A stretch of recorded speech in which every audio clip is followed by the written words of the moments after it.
Okay, class, this is lecture number 19, and today we will start topic PERT, which full form is Program Evaluation and Review Technique.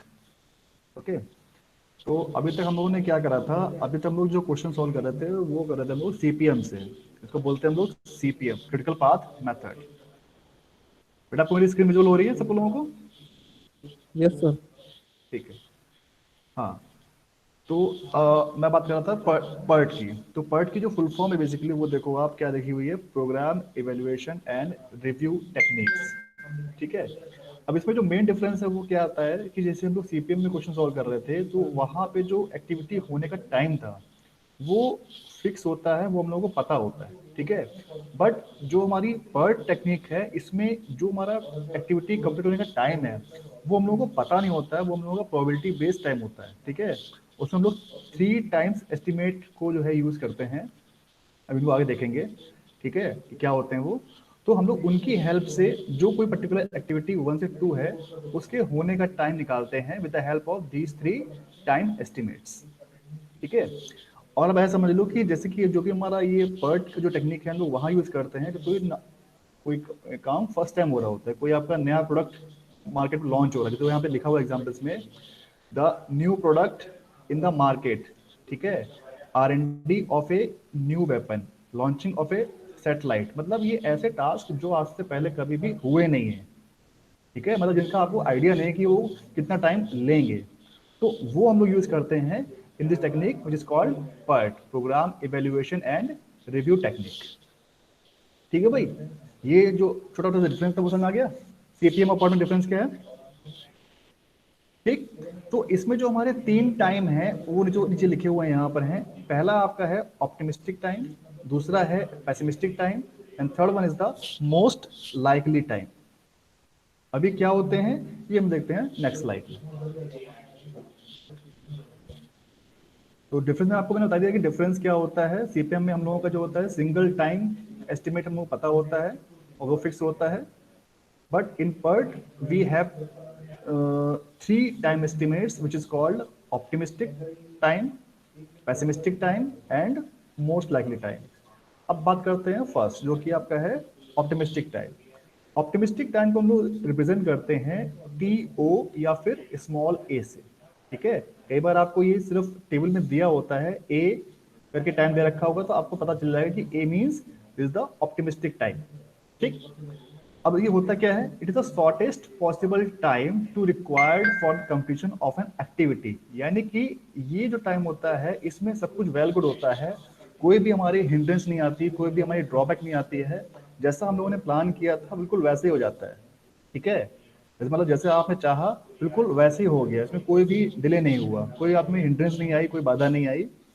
तो इसको बोलते हैं हम लोग optimistic, बहुत आशावादी, मतलब आपने जो चीज प्लानिंग की थी बिल्कुल वैसे ही हमारा काम हो गया। ठीक है। तो इसे हम लोग करते हैं रिप्रेजेंट TO। आपको ये नोटेशन याद रखने हैं, TO और A। ठीक है। फिर बात करते हैं हम लोग जो सेकंड टाइम हमारा आता है पैसिमिस्टिक टाइम। पैसिमिस्टिक क्या होता है? निराशावादी, बहुत ही मतलब दिक्कत वाली बात। इसको हम शो करते हैं TP और स्मॉल b से। ठीक है। क्या कहता है ये? The maximum possible time activity will take if everything goods bad. यानी अगर आपका सब कुछ खराब चलता चला जाए, यानी जो भी आप काम स्टार्ट कर रहे हो आपका लेबर भाग जाएगा। ठीक है। दंगे हो जाएंगे, बाढ़ आ जाएगी, कुछ भी मतलब ऐसी चीजें जो आपके कंट्रोल में नहीं है। ठीक है ना, जो नीचे लिखा हुआ देखो यहाँ पे, such as earthquake, flood, storm, तूफान वगैरह आ जाए, आपकी लेबर छोड़ के भाग जाए। तो ये चीजें जो होती हैं कि इनसे क्या होगा, आपका जो एक्टिविटी का टाइम था वो इंक्रीज होगा, डिले होगा। ठीक है ना। तो जो हमारी वर्स्ट से वर्स्ट कंडीशन होती है उसमें जो टाइम लगता है उसको हम लोग बोलते हैं पैसिमिस्टिक टाइम। क्या हुआ भाई? एक मिनट। ठीक है, तो इसे बोलते हैं हम लोग पैसिमिस्टिक टाइम। उसके बाद जो हमारा लास्ट होता है वो बेसिकली इन दोनों के बीच का होता है, मिडिल का होता है। ठीक है ना। इसको बोलते हैं हम लोग द मोस्ट लाइकली टाइम। और ये अक्सर ही हमारा वही टाइम है जो हमारा एक्चुअल में होता है। ठीक है। तो इसको हम लोग शो करते हैं लेटर TM से और स्मॉल m से। ये आपको ध्यान रखना है। और लेटर्स में क्या दे रखा है? The time and activity will take if executed under normal condition. It is a model value. It is assumed that the situation is normal with usual setbacks और लैप्स, यानी कि जो भी हमारी एक्चुअल में होने जा रहा है टाइम, बिल्कुल सब कुछ हमारा नॉर्मल रहे, जो भी मैंने आपको ऊपर बताई चीजें, उन दोनों के मिडिल का टाइम, उसे बोलते हैं हम लोग मोस्ट लाइकली टाइम। ठीक है, तो ये तीनों टाइम्स आपको समझ में आ गया? बताओ बेटा। ठीक है, यस तो सर। बस अब हमारे पास दो फॉर्मूले हैं, हम लोग दो फॉर्मूले यूज करेंगे और उसकी हेल्प से हम लोग क्वेश्चन को सॉल्व करेंगे। तो वो जो फॉर्मूले हमारे हैं वो क्या आते हैं, जैसे आपको याद होगा सीपीएम में हम लोगों को एक टीआईजी दिया होता था हर एक्टिविटी के लिए। ठीक है, 1 से 2, सॉरी 1 से 2 एक्टिविटी है, तो यहाँ पे हम लोगों को 15 वीक या 10 वीक हम लोगों को टाइम दिया जाता था। तो यहाँ पे वो टाइम डायरेक्ट ना देके इन तीनों टाइम के बेस्ड पे एक फॉर्मूला होता है, हम लोग वहां से निकालेंगे। ठीक है, अब फॉर्मूला क्या है वो देखते हैं। अब जो मैंने आपको बताया तीनों टाइम्स में जो रिलेशन है वो कुछ इस तरह से दिया होता है। देखो ये कर्व आप समझ पा रहे हो कि जो आपका ये टाइम टीओ है, ये टाइम टीपी है, और ये आपका मोस्ट लाइकली टाइम है जो आपका ऑलमोस्ट मिडिल में आता है। कई बार ये आपका शिफ्ट होता है लेफ्ट की तरफ, कई बार होता है राइट की तरफ। तो ये हमारा कंसर्न का पॉइंट नहीं है, हमारा जो पॉइंट है वो है इसका फॉर्मूला। तो फॉर्मूला कैसे निकालते हैं हम लोगों को दो फॉर्मूले यूज करने हैं। पहला फॉर्मूला आपको दिख रहा है ये वाला फॉर्मूला, टीई।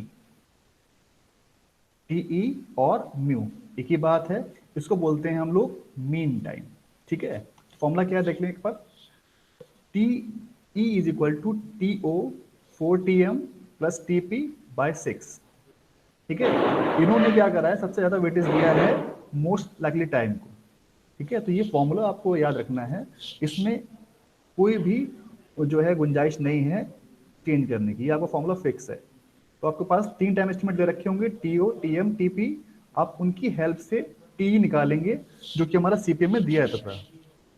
ठीक, उसके बाद इसमें एक चीज और निकालेंगे आप, जिसको बोलते हैं हम लोग स्टैंडर्ड डेविएशन। ठीक है, ये ऊपर लिखा हुआ होगा यहाँ पे, ये रहा, इसे बोलते हैं हम लोग स्टैंडर्ड डेविएशन सिग्मा। इस सिग्मा का फॉर्मूला ये है टीपी माइनस टीओ बाय 6। ठीक है, तो एक फॉर्मूला ये हो गया और एक फॉर्मूला आपका ये वाला हो गया। आपको बस ये दो फॉर्मूले याद रखने हैं in solving numerical. That's it. Clear है भाई? Yes sir. ठीक है, तो बस आपको ये दो फॉर्मूले दिमाग में रखने हैं और कुछ नहीं है, बिल्कुल सेम क्वेश्चन हमारा सॉल्व होगा जैसे हम लोग करते हैं सीपीएम में। तो स्टार्ट करते हैं न्यूमेरिकल, अगर सब कुछ क्लियर हो तो बढ़े आगे। Yes sir. Yes sir. ठीक है, हाँ इसमें एक चीज ये और थी कि जैसे जब हम लोग जो उसको सॉल्व कर लेंगे तो अभी इसमें एक क्वेश्चन में हम लोग देखते हैं कि कुछ पूछता है कि मान लीजिए आपका प्रोजेक्ट 10 दिन का है और उसको 12 दिन में होने में कितने प्रोबेबिलिटी लगेगी या 15 दिन में कितने प्रोबेबिलिटी लगेगी, तो वो एक क्वेश्चन और बनता है। तो उसके लिए फॉर्मूला दे रखा है आपका ये जेड वाला। ठीक है, जेड में क्या है, z is equal to t minus t c p upon sigma. अभी जो सिग्मा है वो हम लोग इसलिए निकलवा रहे हैं कि सिग्मा हम लोग यहाँ पे यूज करेंगे, और टी सी पी क्या है, जो कि हमारा टाइम एस्टिमेट हमारा निकलता है एक्चुअल क्रिटिकल पाथ के थ्रू, तो वो हमारा यहाँ पे आ जाएगा। और टी वो है जो ये हमसे पूछता है। तो जो क्वेश्चन करेंगे तो हमें और चीज क्लियर होगा। आगे बढ़ते थे क्वेश्चन पे। तो ये देखो आपको एक क्वेश्चन दिया हुआ है, अब क्वेश्चन पढ़ लेते हैं एक बार। क्वेश्चन में कह रहा है the time estimates for the given activities of a part network are given as below. अब देखो यहाँ पे क्या है, हमारे पास एक्टिविटी दी हुई है 1 से 2, 2 to 3, 2 to 4, 3 to 5, 4 to 5, 5 to 6। कितनी एक्टिविटी है टोटल? मेरे पास 6 एक्टिविटीज हैं। अब हर एक्टिविटी के मेरे पास तीनों टाइम एस्टिमेट्स दिए हुए हैं। टीओ क्या है, ऑप्टिमिस्टिक टाइम, टीएम क्या है, मोस्ट लाइकली टाइम, और टीपी क्या है, पेसिमिस्टिक टाइम। ठीक है, तो अब इन तीनों टाइम एस्टिमेट की हेल्प से मुझे सबसे पहले क्या निकालना होगा, टीई या फिर म्यू। फॉर्मूला क्या बताया मैंने इसको, आपका जो फॉर्मूला आपका है वो ये बनता है म्यू और TE is equal to TO plus 4 TM plus TP by 6। बस ये फॉर्मूला मुझे याद रखना है to find out the value of TE. निकालो भाई, सबसे पहले हम लोग कैसे निकालेंगे भाई इसको। अब क्या करना है हम लोग को, एक पर्टिकुलर एक साइड में टेबल खोल लेनी है, या मतलब आप जैसे बोलते हैं हम लोग रफ वर्क करेंगे। ठीक है ना, तो रफ वर्क के लिए हम लोग क्या निकालेंगे, जो हमारा पहला एक्टिविटी है 1 से 2। कैसे निकालेंगे भाई?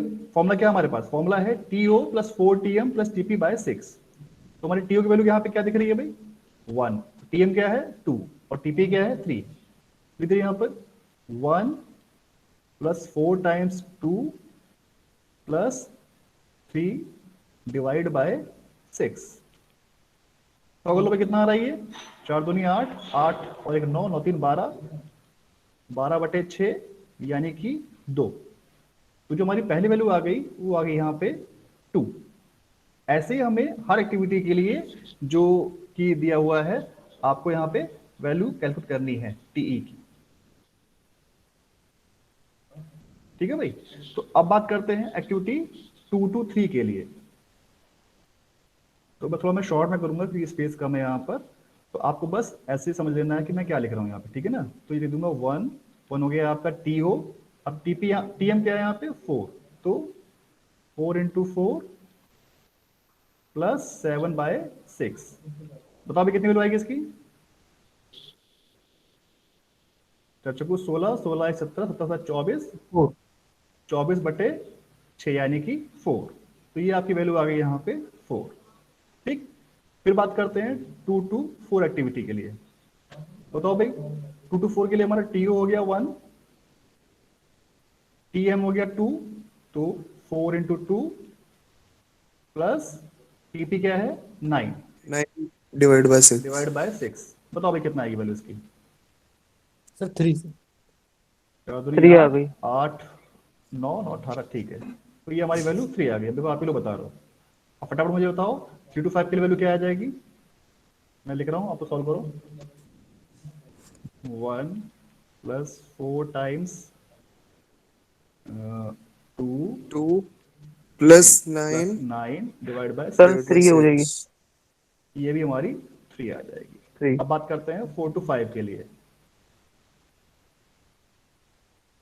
तो 2 प्लस 4 इंटू 3 प्लस 4/6। 4 3 12, 12 16, 16 2 18। तो 3 ये है भी शायद। हमारी 3 आ जाएगी। चेक करने के बाद में भी आगे दे रखी है मैंने। ठीक है, फिर क्या है 5 to 6। तो 5 to 6 के लिए देख लो भाई क्या आ जाएगी? 2 प्लस 4 इंटू 3। सर सेम ही तो है, वही आएगी। 3 हाँ है सेम सर। है। वही आएगी, 3 आएगी सही सर कह रहे हो, इसकी ये भी। भी हमारी 3 आ गई। तो देखो इस तरह से मैंने क्या करा, टीई की वैल्यू मैंने सॉल्व कर ली है। तो अब इससे क्या होगा? इससे ये होगा कि जो मेरा क्रिटिकल पाथ है वो मेरा यहाँ से निकल जाएगा। बट इसमें क्वेश्चन पढ़ो आगे क्या कह रहा है। क्वेश्चन में कह रहा है कि आपको, सॉरी ये रहा, draw the network and calculate the standard deviation. ये स्टैंडर्ड डेविएशन भी कैलकुलेट करवा रहा है। And variance of the project length. What is the probability of the completing the project in 12 days, 14 days and 10 days। तो इसके लिए फिर हम लोगों को जो फॉर्मूला था सिग्मा का, हम लोगों को वो भी कैलकुलेट करना पड़ेगा। ठीक है, तो उसका फॉर्मूला क्या था भाई? देख लो फिर से एक बार। फॉर्मूला था हमारे पास टीपी माइनस टीओ बाय 6। दिख रहा है? टीपी माइनस टीओ बाय 6 यानी कि pessimistic time minus optimistic time divide by 6। याद रहेगा फॉर्मूला? सिंपल फॉर्मूला है। तो अब हम लोग निकालेंगे यहां पर, यही निकाल लेते हैं सिग्मा की वैल्यू। तो देखो टीपी यहां पर क्या है? टीपी मेरे पास है 3 और टीयू कितना है? 1। तो 3 माइनस 1/6 यानी कि 2/6 कितना हो जाएगा भाई? ये आ जाएगा आपका 1/3। 1/3। ठीक है, तो हम ऐसे कर लेते हैं फटाफट जल्दी से। 7 माइनस 1 मैं लिख नहीं रहा हूं। 7 माइनस 1 कितना जाएगा? 6। 6/6 यानी कि 1। ठीक है, फॉर्मूला दे रहा हूं मैं यहाँ पे सिग्मा के लिए, TP minus TO by 6। Formula ये हमारा। ठीक है, तो यहाँ पे टीपी क्या हो जाएगा? 9 और टीओ क्या है? 1। तो 9 माइनस 1/6 यानी कि 8/6। सही कर रहा हूं मैं? यस फिर sir. Yes sir, 9 same. Minus 1 8/6। ये भी मेरा हो जाएगा 8/6। फिर क्या हो जाएगा? 4 माइनस 2 यानी कि 2/6 यानी कि 1/3 ले सकता हूं इसको मैं। 4 माइनस 2 फिर से हो जाएगा 2/6 1 यानी बाय कि 3। 1/3। तो अब देखो मेरे पास क्या है, म्यू भी आ चुका है और सिग्मा भी आ चुका है, यानी कि अब मैं क्वेश्चन को स्टार्ट कर सकता हूं उसके बाद। तो स्टार्ट करने के लिए पहला काम क्या करूंगा मैं, सबसे पहले मैं बनाऊंगा network diagram of the given question. ठीक है, यहां तक कोई डाउट पहले पूछ लो फिर आगे बढ़ते हैं। ट्रिपल मैंने दो फॉर्मूले यूज किए हैं, पहला मेरा है म्यू का जिसको बोलता हूं टीई एस्टिमेट टाइम, और दूसरा मैंने किया है स्टैंडर्ड डेविएशन सिग्मा का फॉर्मूला। बताओ भाई, आगे बढ़े। Yes sir. ठीक है, एक और बारी सर, ये सिग्मा कैसे निकालता वो, बस एक बारी वो तो बता दो। हाँ कोई बात नहीं, कोई बात। तो सिग्मा का फॉर्मूला क्या है, सिग्मा का फॉर्मूला यहाँ पे लिखा हुआ है, सिग्मा का फॉर्मूला है टीपी माइनस टीओ बाय 6। अब टीपी क्या है यहाँ पे, पेसिमिस्टिक टाइम ये, और टीओ क्या है, ऑप्टिमिस्टिक टाइम। तो अगर मैं इसकी बात कर रहा हूँ 1 से 2 एक्टिविटी के लिए, तो यहाँ पे क्या आ जाएगा 3 माइनस 1/6, यानी कि 2/6, इसको लिख सकता ओके हूँ मैं सर, आगे समझ में, वन आगे बाय समझ थ्री में। ओके सर, ठीक है, निकाल लेंगे आप बाकी तो तो। ये अब जो नेक्स्ट स्लाइड उसमें लिखा हुआ होगा पूरा, मैंने पहले सॉल्व कर रखी है ये। तो जो भी मैंने वैल्यू निकाली है वो देखो यहाँ पे दी हुई है वैल्यू। ठीक है, अब यहाँ पे जो लिखी हुई है ये लिखी है स्क्वायर की, तो जो मेरी वैल्यू आई थी उसको मैंने यहाँ पे स्क्वायर फॉर्म में लिखा है। बात वही है, अगर आप 1/9 का अंडर रूट लोगे तो क्या आ जाएगा, 1/3 आ जाएगा ना। पर चूंकि फॉर्मूला जो यहाँ पे दिया हुआ है वो दिया हुआ है सिग्मा स्क्वायर, तो मैं इसका स्क्वायर करके लिखूंगा यहाँ पे, इसको स्क्वायर लिखो या बोलो एक ही बात है। ठीक है, तो मैंने यहाँ पे स्क्वायर करके लिख दिया सिग्मा स्क्वायर को 1/9, 1 तो 1 ही रहेगा, और जो वैल्यू थी मैंने उनका स्क्वायर करके लिख दिया, और ये मेरी थी टीई की वैल्यू जो मेरा टाइम एस्टिमेट आया था। क्लियर है यहाँ तक। अब जो मेरा पहला स्टेप है वो क्या है, पहला स्टेप है टू कंस्ट्रक्ट द डायग्राम। तो देखो भाई, सबसे पहले पहले मेरी जो एक्टिविटी है वो कौन सी आ रही है, बताओ भाई, स्टार्ट कहां से हो रहा है मेरा डायग्राम, 1 to है 1 1 से 2। 2 से। ये देखो सबसे पहली एक्टिविटी मुझे 1 दिख रही है यहाँ पे, तो मैं स्टार्ट करूंगा 1 से। तो यहाँ पे कहीं मैं स्टार्ट कर देता हूँ, ये रहा मेरा 1, और इसके आगे मैंने बना दिया ये एक्टिविटी 2। ठीक है, अब जो ये 1 से 2 है, इसका जो टाइम एस्टिमेट वो कितना आया था भाई, वो आया था मेरे पास 2। तो मैं यहाँ पे लिख दूंगा जो टाइम ड्यूरेशन है वो इसकी 2 हो गई। फिर क्या बोल रहा है इसके बाद, 2 to 3, यानी मुझे एक 2 से स्टार्ट करनी एक्टिविटी एक, इसको बोल दूंगा मैं 2 to 3। टाइम दिया हुआ है बेटा कितना, 4, तो मैंने लिया यहाँ पे 4 वीक्स। फिर कह रहा है 2 to 4, 2 to 4, ये बिल्कुल सेम प्रोसीजर है जो हम लोग सीपीएम में करते आ रहे थे अभी तक, बिल्कुल वैसे हम लोग डायग्राम बना रहे हैं। इसका टाइम दिया हुआ है 3 वीक्स, तो मैं लिख दूंगा यहाँ पर 3 वीक्स। फिर क्या बोल रहा है, 3 to 5, इसका टाइम दिया है मेरे को 3। तो अब मैं 3 से एक डायग्राम बनाऊंगा, यहाँ पे एरो यहाँ पे ऐड कर दूंगा, ये मेरा बन जाएगा 3 to 5, और जो टाइम दिया हुआ है वो दिया है इसका 3 वीक्स। ओके, नेक्स्ट कह रहा है 4 to 5, तो मैं क्या करूंगा 4 से एक एरो लूंगा और जाके खत्म करूंगा 5, तो ये बन जाएगा मेरा 4 to 5, और टाइम दिया हुआ यहां पर भी 3। ठीक, फिर लास्ट में जो दिख रहा है मेरे को वो दिख रहा है 5 to 6, तो एक 5 से बनाऊंगा मैं एरो, ये बन जाएगी मेरी एक्टिविटी 5 to 6, और इसका टाइम में दिया हुआ है 3। ठीक है, तो ये आपका डायग्राम बन चुका है with the help of expected time TE, जिसको बोलते हैं हम लोग एक्सपेक्टेड टाइम ऑफ एक्टिविटी 1 से 2, या जो भी हमारी एक्टिविटी दी हुई है उसकी हेल्प से मेरा डायग्राम बन चुका है। अब मुझे क्या करना है, अब मुझे निकालना है इसका क्रिटिकल पाथ। ठीक है, तो क्रिटिकल पाथ के लिए हम लोग क्या करते थे, हम लोग निकालते थे वैल्यू ई और एल की। स्टार्ट करेंगे भाई, सबसे पहली जो एक्टिविटी मेरी होगी यहाँ पे 1, इसकी वैल्यू क्या होगी बताओ भाई ई की,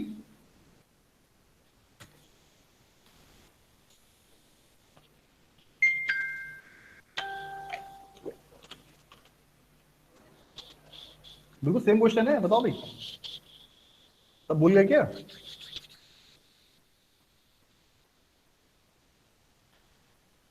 बेटा आवाज आ रही है मेरी, यस सर। हाँ, तो ई की वैल्यू क्या होगी बताओ,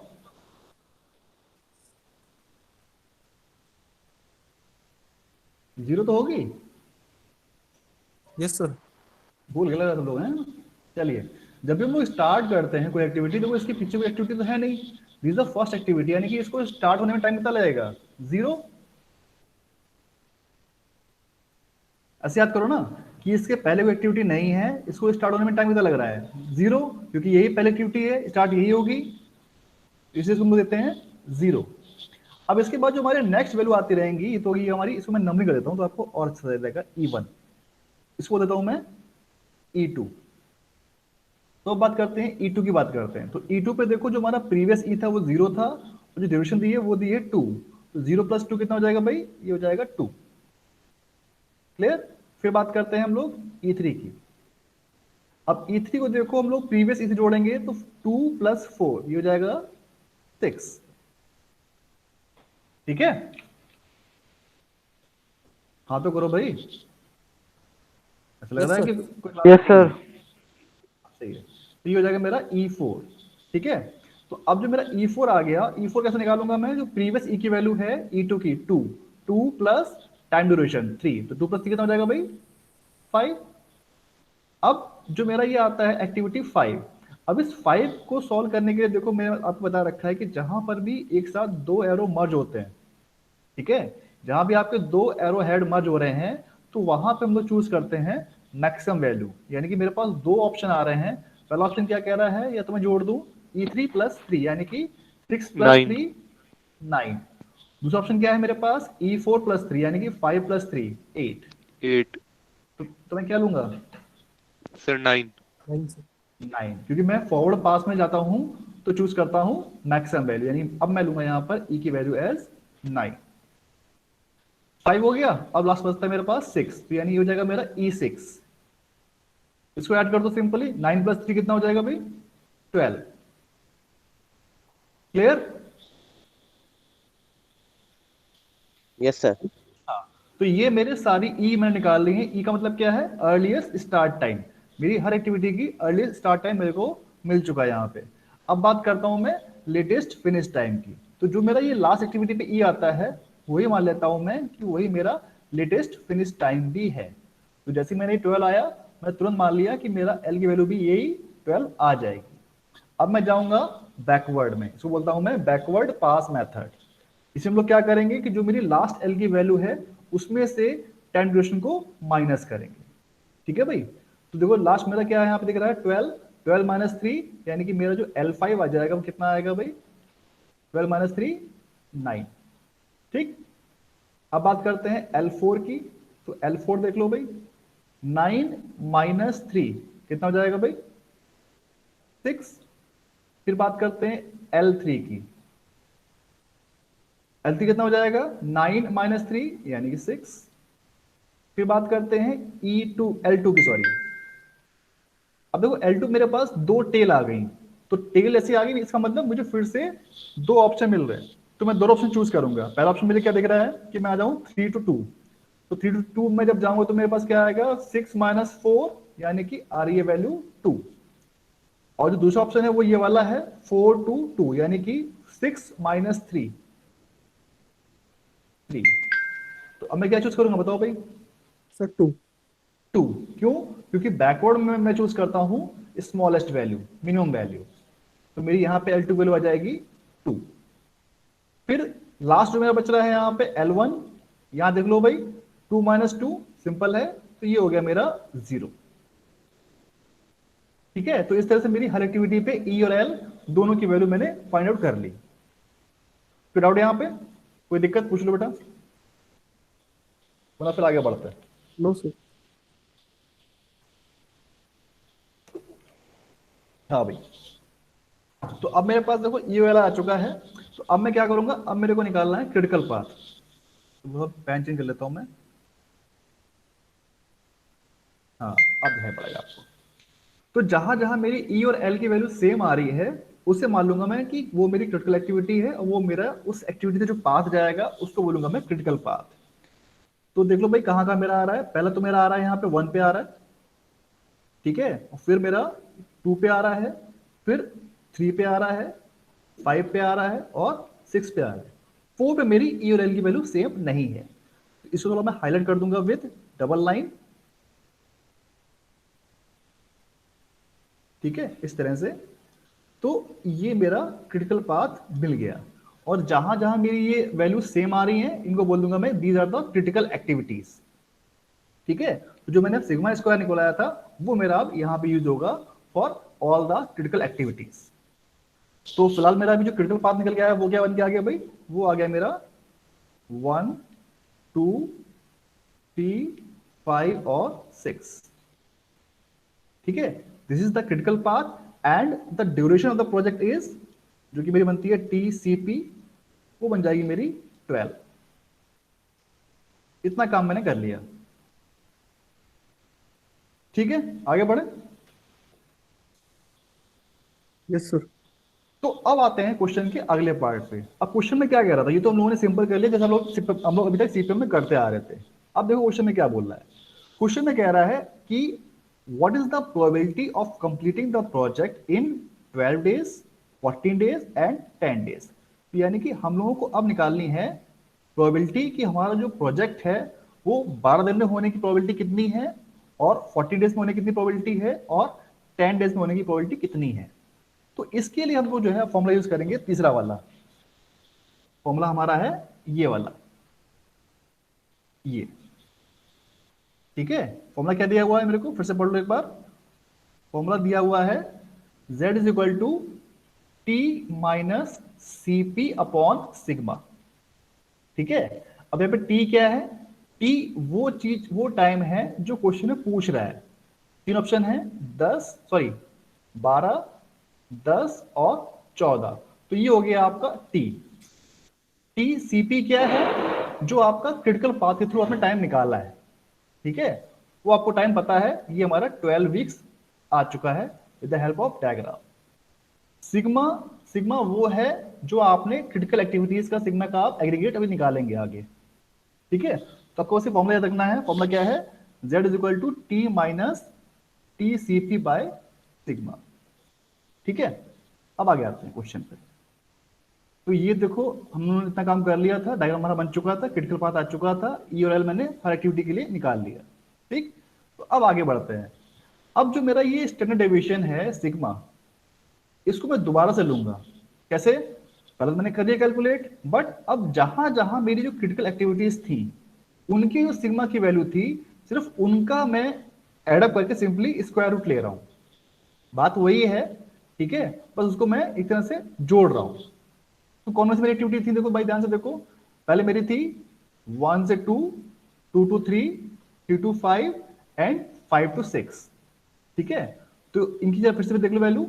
जो मेरी वैल्यूज यहां पे आ रही थी 1 से 2, 2 to 3 नहीं, 2 to 3 नहीं, 1 to 2, 2 to 4 और क्या था, मैं फिर से बोल रहा हूं भाई, 1 2 3 5 6।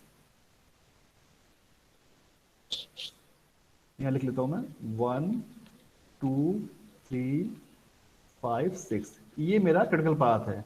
तो जो मेरी वैल्यू दूंगा मैं क्या लूंगा, मैं लूंगा वैल्यूज 1 से 2 वाली, 2 to 3 वाली, 3 to 5 वाली और 5 to 6 वाली। यानी कि 1/9 1 और ये 16/9 और 1/9। तो इनको मैं सिंपली ऐड कर दूंगा इस तरह से, तो मेरी वैल्यू आ जाएगी सिग्मा की।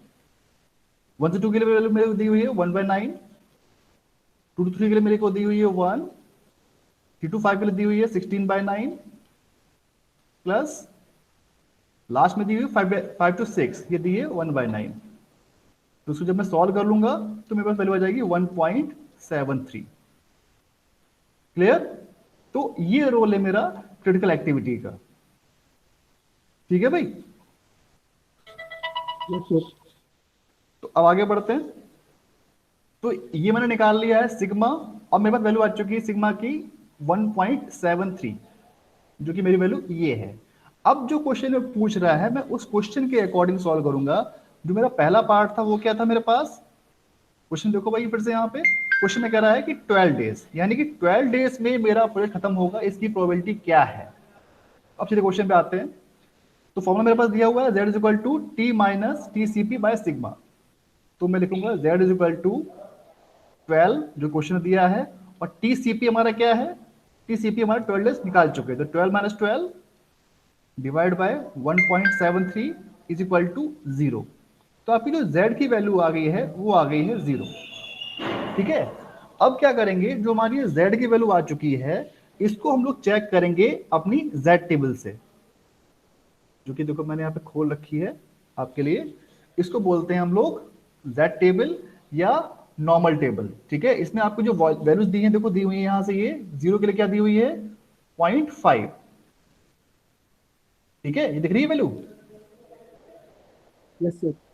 ठीक है, तो हमारी जो भी वैल्यू आएगी, जैसे अभी फॉर एग्जांपल यहाँ पे 0 आ गई है, तो मैं चेक करूंगा 0 पे मेरी ये वैल्यू क्या दी हुई है, तो ये 0 पे जो वैल्यू दी हुई है इसी को मैं यहाँ पे लिख दूंगा as it is for z, तो यहाँ भी है। ठीक है, क्या दिया हुआ है for z is equal to 0। तो हम लोगों ने जो टेबल से देखा वहां पे वैल्यू क्या आ रही थी फंक्शन की, वो दे रखी थी 0.500 समथिंग।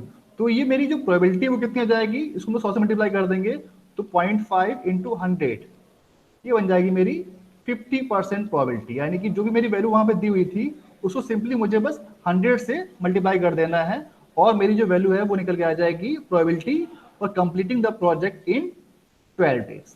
तो उसकी प्रोबेबिलिटी तो निकल के कितनी आ गई मेरे पास 50%। बस ये मेरा आंसर हो गया इस क्वेश्चन का। तो मैं आया भाई। Yes sir. ठीक है, तो अब जो मेरा अगला क्वेश्चन है, वो क्या कह रहा है पार्ट, वो कह रहा है कि अब जो 12 डेज है, सॉरी है 14 डेज, उसमें प्रोबेबिलिटी कितनी है मेरी। तो फिर से मैं सॉल्व करूंगा क्वेश्चन को। मेरे पास फॉर्मूला दिया हुआ है z is equal to t minus TCP by 6। तो यहाँ पे देखो मेरा TCP कितना दिया था 12, t कितना आ गया यहाँ पे 14, तो मैं क्या करूंगा 14 माइनस 12 बाय 6, सॉरी 6 नहीं सिग्मा। ठीक है, और सिग्मा मेरा क्या है 1.73। तो उसको सॉल्व कर लो, तो मेरी जो वैल्यू निकल के आएगी वो कितनी निकल के आ रही है भाई 1.16। ठीक है, तो अब z की वैल्यू जो 1.16 पे है, फिर से चेक करूंगा मैं टेबल में जाके। देखो भाई यहां पे क्या दे रखी वैल्यू,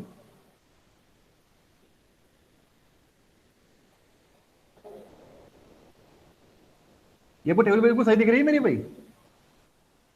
यस सर। बस हाँ, तो देखो यहां पे दी हुई है ये 1.16। ठीक है, इसको एक मिनट हाईलाइट कर देता हूं मैं।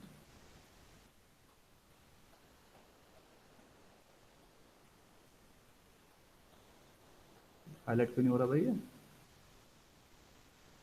चलो थोड़ा देख लो, ये जो मेरी वैल्यू है 1.16, इस पे देखो वैल्यू क्या दे रखी है मेरे को 0.8770। ठीक है, आपको बस ये याद रखना है। ठीक है, तो बस अब इसकी वैल्यू मैंने चेक कर ली, 1.16 पे वैल्यू दे रखी है मेरे को 0.8770। बस अब यहां पे आ जाओ। ठीक है, तो जो मेरे को वैल्यू दी हुई थी 0.8770, इसको मैंने 100 से मल्टीप्लाई कर दिया तो क्या बन के आ गया 87.7%। यानी कि अब जो मेरा प्रोजेक्ट है वो 14 डेज में कंप्लीट होगा, इसकी प्रोबेबिलिटी है 87.7%। क्लियर है? आपको बस जेड टेबल खोलनी है, वहां पे जो भी आपकी वैल्यू आ रही है उसकी आपको वैल्यू चेक करनी है और उसको 100 से मल्टीप्लाई कर देना है, तो आपकी प्रोबेबिलिटी निकल के आ जाएगी। यहां तक क्लियर है भाई? तो फिर आगे बढ़ते हैं। Yes, sir. ओके,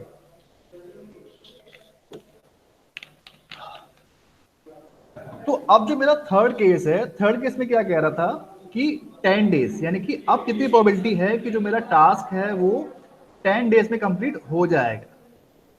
ठीक है, तो अब फिर से मैं निकालूंगा इसकी वैल्यू,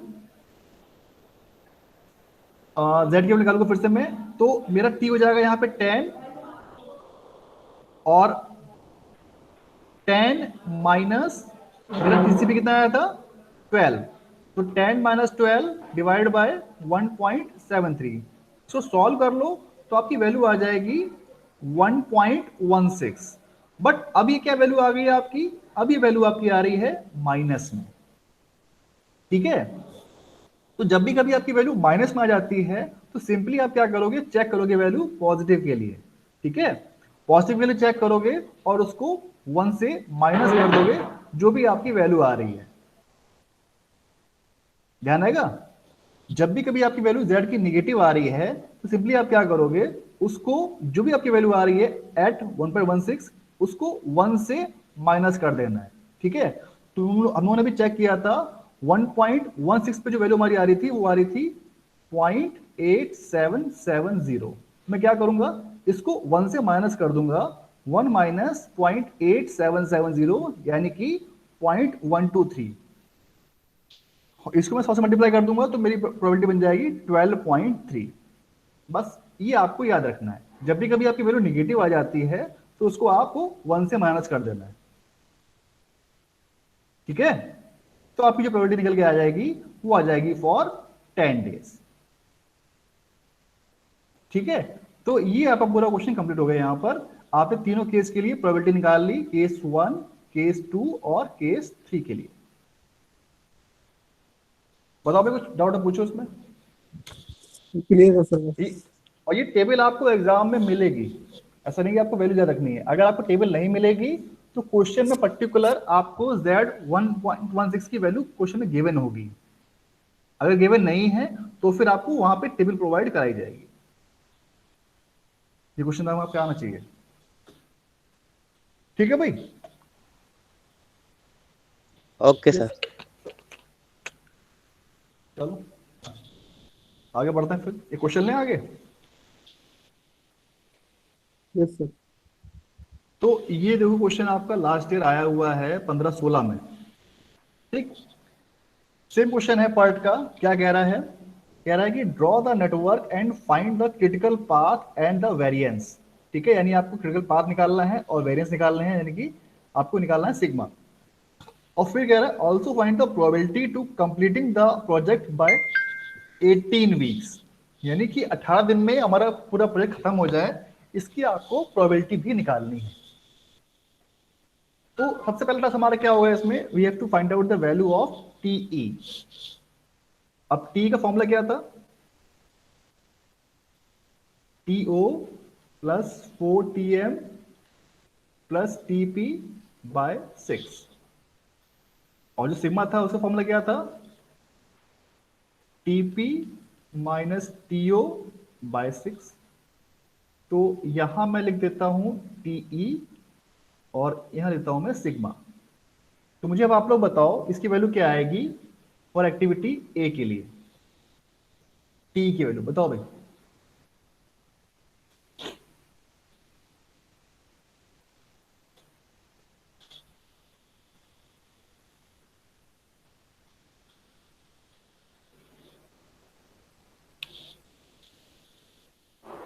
कितना आएगा ये, 6। मैं भी सॉल्व कर रहा हूँ, 5 into 4 plus 2 plus 8 divide by 6। कितना आया भाई बी के लिए, 5। मैच कर लेना भाई, मैं भी सॉल्व कर रहा हूँ आपके साथ साथ, ठीक है। मुझे सॉल्व नहीं है। 4 into 4 plus 2 plus 6 divide by 6, ये कितना आ रहा है भाई, सर 4। ओ सही है।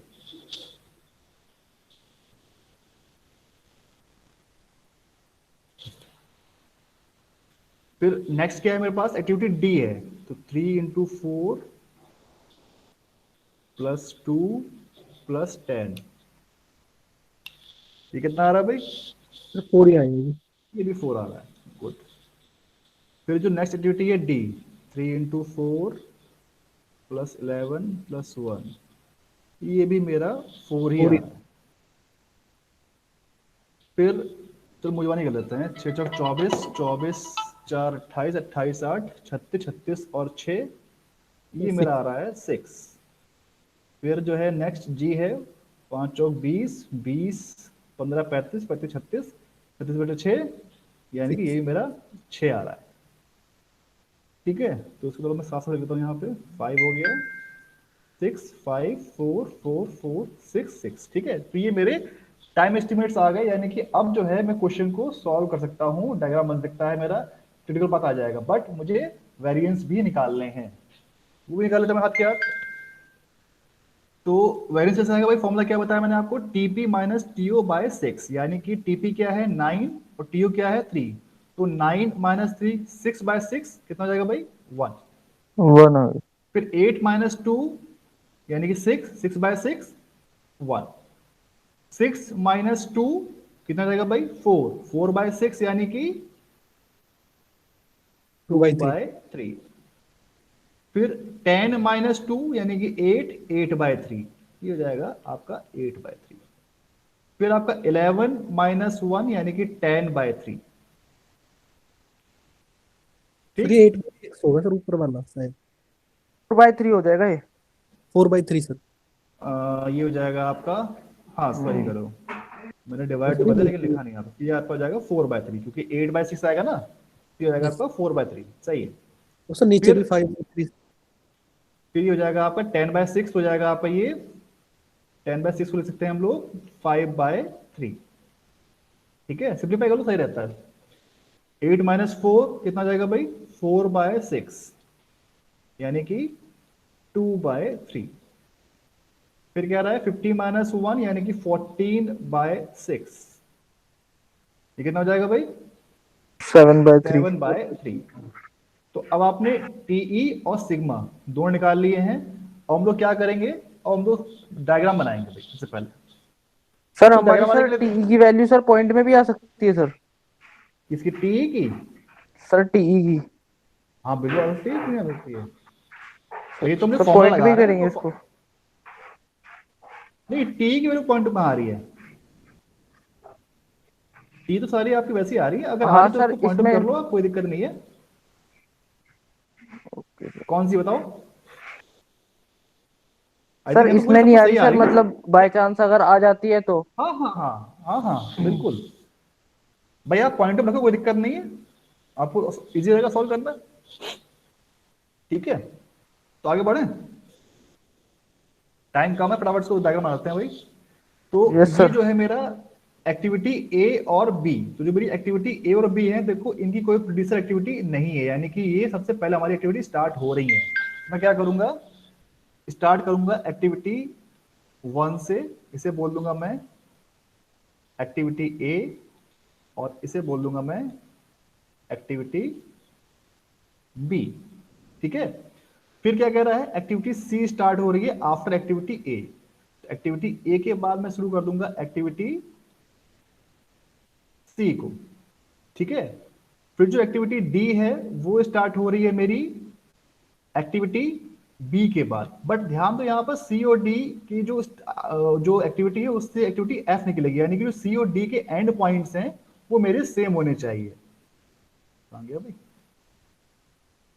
हाँ, तो जो मैं अब बनाऊंगा यहां से, तो जो मेरी एक्टिविटी निकलेगी बी से वो जाके खत्म हो जाएगी आफ्टर एक्टिविटी सी, तो ये हो जाएगी मेरी एक्टिविटी डी। ठीक है, याद आ रहा मैंने क्यों करा, डी को मैंने सी के साथ इसलिए मर्ज किया क्योंकि सी और डी से एक्टिविटी एफ निकलेगी इसलिए। फिर बात करता हूं मैं एक्टिविटी ई की, तो एक्टिविटी ई निकल रही है आफ्टर एक्टिविटी बी, तो यहां बी से मैं निकाल देता हूं एक्टिविटी ई को, ये हो जाएगी मेरी एक्टिविटी 5। फिर एक्टिविटी एफ वो निकल रही है सी और डी के बाद, यानी कि सी और डी के बाद एक्टिविटी निकलेगी यहां से एक, नंबरिंग कर दो इसकी 6, इसे बोल देता हूं मैं एक्टिविटी एफ। फिर जो एक्टिविटी जी है वो निकल रही है आफ्टर एक्टिविटी ई, तो एक्टिविटी आपकी ई है उसको निकाल दो यहां से, ये हो जाएगी मेरी एक्टिविटी जी। ठीक है, तो जब भी कभी आपका क्वेश्चन इस तरह से खत्म होता है कि आपके जो एंड पॉइंट्स है वो मर्ज ना हो रहे हो, तो आप सिंपली क्या करते हो, जो भी हमारे लास्ट के जो नोट्स हैं उनको हम लोग आपस में मर्ज कर देते हैं। ठीक है, तो मैं क्या करूंगा, सिंपली जो मेरा ये वाला है एफ वाला, इसको मैं थोड़ा सा आगे बढ़ा के इसको मैं इस तरह से मर्ज कर दूंगा यहां, तो ये हो जाएगी मेरी एक्टिविटी एफ। क्लियर है, ये हो गया मर्ज। ये क्या था भाई नंबर 4। तो ये मेरा डायग्राम बन चुका है। अब क्या करना है मुझे, मुझे जहां जहां मैंने टाइम एस्टिमेट्स कैलकुलेट कर लिए थे वो मेरे को एज इट इज लिख देने हैं। तो देखो मेरा जो एक्टिविटी ई था उसका टाइम आया था मेरे पास 6, तो मैं लिख दूंगा यहाँ पर 6। बी के लिए आया था 5, तो मैं लिख दूंगा यहाँ पे 5। सी के लिए आया था 4, तो मैं लिख दूंगा यहाँ पे सी के लिए 4।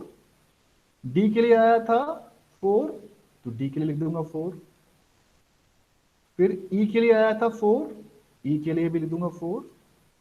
एफ के लिए आया था 6 और जी के लिए भी आया था 6, तो यानी यहां भी 6 और यहां भी 6।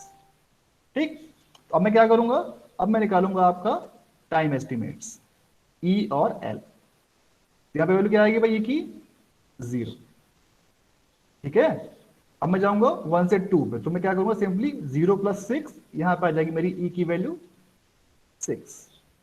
अगर थर्ड की बात करूं मैं, तो यहां पे आ जाएगी मेरी ई की वैल्यू 0 + 5 5। फिर बात करता हूं मैं एक्टिविटी 4 के लिए, तो 4 पे देखो मेरे पास 2 एरो हेड मार्ज हो रहे हैं, यानी मेरे पास ऑप्शन आ गया। पहला क्या है 6 + 4 10, दूसरा क्या है 5 + 4 9, तो मैं क्या लूंगा यहां पर ई की वैल्यू एज 10। फिर बात करता हूं मैं 5 के लिए, तो 5 पे देखो मेरी ई की वैल्यू क्या आ जाएगी भाई, 5 + 4 9। अब बात करता हूं मैं लास्ट एक्टिविटी 7 के लिए, ई की वैल्यू, तो फिर से 2 ऑप्शन मेरे पास आ गए, 10 + 6 16 और 9 + 6 15। तो मैं क्या लूंगा भाई, मैं लूंगा ई की वैल्यू एज 16। जो मेरी सेम ई की वैल्यू आई है वो लिख दूंगा मैं यहाँ पे, एल की वैल्यू भी 16। अब चलूंगा बैकवर्ड में, मैं तो क्या करूंगा 60 - 6, यहां हो जाएगा एल की वैल्यू कितनी आएगी भाई, 60 - 6 ये हो जाएगी 10, यहां हो जाएगी एल की वैल्यू 16 - 6, यहां भी 10। ठीक, फिर बात करते हैं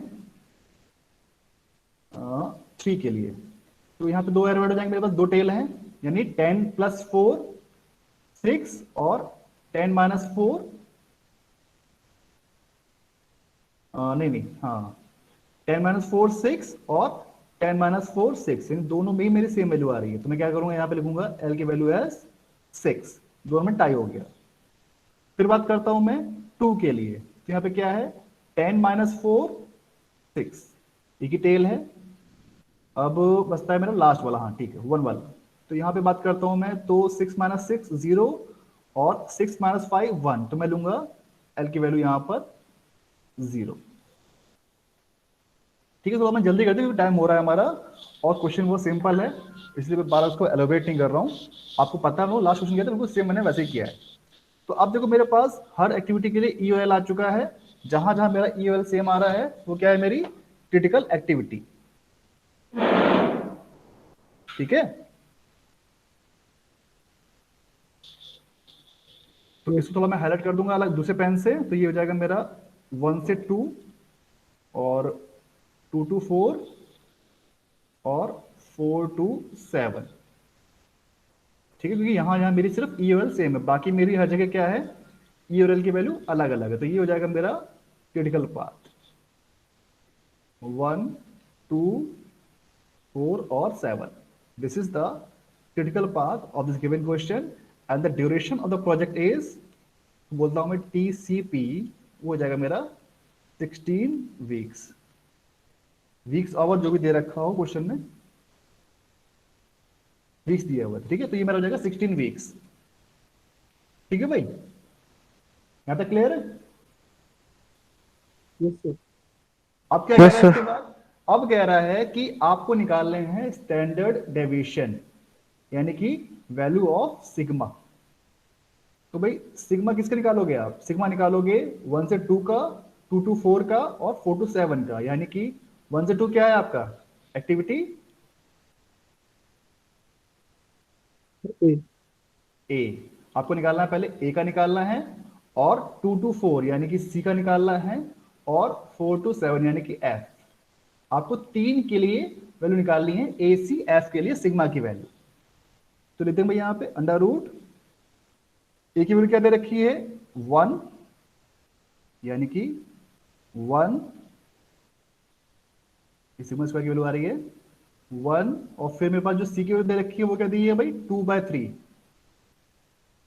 2/3 प्लस एफ की वैल्यू क्या दी हुई है भाई 4/6 यानी कि 2/3, तो ये भी हो जाएगी मेरी 2/3।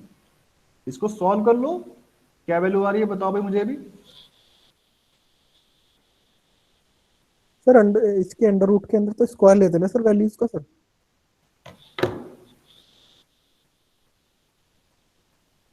क्या कर रहे हो? सर अंडर रूट के अंदर तो जो सिग्मा निकालते हैं स्क्वायर लेते हैं ना सर इनका सिग्मा का। हाँ हाँ हाँ, हम देखेंगे स्क्वायर, हाँ एक्चुअली तो थोड़ा ये कंफ्यूजन सा होता है कई बार, ठीक है ना। बेसिकली हम लोग जो वैल्यू निकाल रहे हैं वो सिग्मा स्क्वायर की निकाल रहे हैं। अब सिग्मा स्क्वायर की निकालो या फिर अंडर रूट निकालो, एक ही बात है, ठीक है। सही कह रहे हो आप, वो स्क्वायर की वैल्यू है।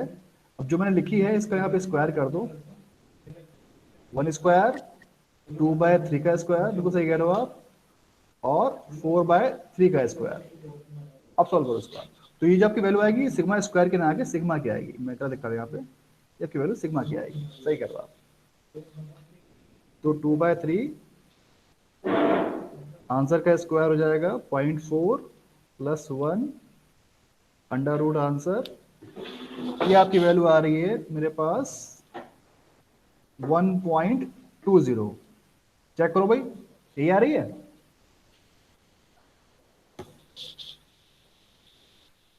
क्या हुआ?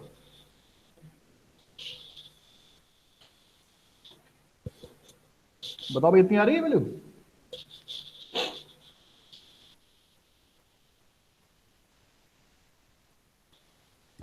सर मेरी तो 1.37 आ रही है। 1.37 कैसे भाई? फिर से चेक कर लेते हैं एक बार भाई। 2/3 का square into 2 + 1 1.8 under root answer, हाँ 1.37 सही कर दो। जल्दी जल्दी में तो दर्द कर दिया। तो ये आपकी वैल्यू जो आ रही है ये आ रही है आपकी 1.37, ठीक है। तो आपके पास देखो अब सिग्मा भी आ गया है और टीसीपी आपके पास ऑलरेडी है, तो आप क्या करोगे, तो अब बस हम लोग निकाल लेंगे फॉर्मूला z का यूज करेंगे। तो मैं z लिख रहा हूं देखो यहाँ पर। अब क्वेश्चन में क्या पूछा जा रहा है, क्वेश्चन पूछ रहा है कि find the probability to complete the project in 18 weeks, ठीक है। तो यानी कि जो मेरा t हो जाएगा यहाँ पर, t हो जाएगा मेरा यहाँ पर 18। तो मेरा फॉर्मूला क्या बनता है, मेरा फॉर्मूला बनता है z is equal to t minus t c p by sigma. तो t मेरा होगा यहाँ पे 16 और टी सी पी दिया है मेरे पास, सॉरी टी दिया हुआ है 18, टी सी पी दिया हुआ है 16 डिवाइड बाय 1.37। सॉल्व करो भाई, कितना आ रहा है इसके वैल्यू, सर 18 माइनस 1.45। 16, मैं भी कर लूँ भाई 1.37। फिर से बोलना, कितना बोला? Sir 1.45 sir. बिल्कुल सही, परफेक्ट। तो ये मेरी जो वैल्यू आ रही है ये आ रही है 1.45 समथिंग, ठीक है। तो मैं क्या करूंगा सिंपली अब जेड की वैल्यू चेक करूंगा जेड टेबल से कि 1.45 पे कितनी वैल्यू दी हुई है। चेक करते हैं मैं जेड टेबल। तो जेड टेबल देखो मेरी दी हुई है यहाँ पर 1.45, ये ऊपर दे रखी होगी 1.45, देखो ये दी हुई है, ठीक है, जब मेरा कर्सर है 1.45 पे वैल्यू दी हुई है 0.9265, दिख रही है भाई। Yes sir. तो सिंपली मैं क्या करूंगा, लिख दूंगा from z table value of z at 1.45 is, कितना बोला मैंने, 0.9265, 0.9265, इसको 100 से मल्टीप्लाई कर दूंगा तो मेरी बन जाएगी 92.65%। यानी कि जो मेरा प्रोजेक्ट है वो 18 दिन में होगा, इसकी प्रोबेबिलिटी कितनी आ गई भाई, 92.65% प्रोबेबिलिटी है इसकी। क्लियर है भाई? Yes sir. तो आई थिंक ये टॉपिक भी मेरा खत्म मान चलूं मैं, अगर इसमें कोई डाउट होगा तो पूछ लेना। और कल इसका एक जो मैं क्वेश्चन और कराऊंगा फिर मैं टॉपिक को खत्म करूंगा कल, ठीक है, फिर हम आगे बढ़ जाएंगे। तो फिर कोई डाउट है बेटा तो पूछ लो उसमें, वरना फिर मैं क्लास फिनिश करूं यहाँ पे।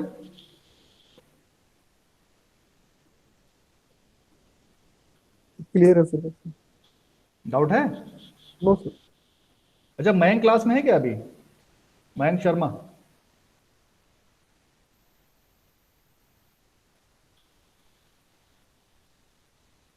मयंक क्लास में नहीं है। आप लोगों का वैसे एग्जाम कैसा हुआ?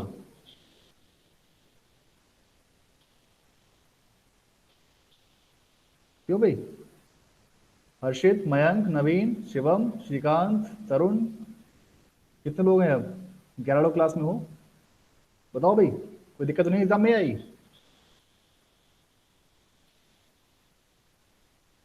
हम्म।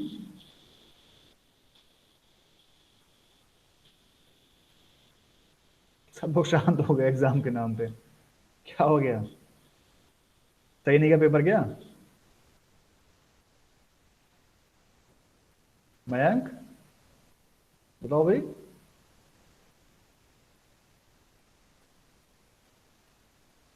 चलिए कोई बात नहीं, नई बात करने से छोड़ो, पेपर के ऊपर बात नहीं करते हैं। कुछ पूछा था मयंक शर्मा ने, तो मैं सोचा कुछ डिस्कस कर लेते हैं पेपर के बारे में। कल बात करते हैं जब मयंक आएगा, क्लास में आएगा। ओके, तो फिर जो कोई डाउट नहीं है तो फिर मैं क्लास को फिनिश कर रहा हूँ भाई। कल मिलते हैं सेम टाइम पे। Thank you.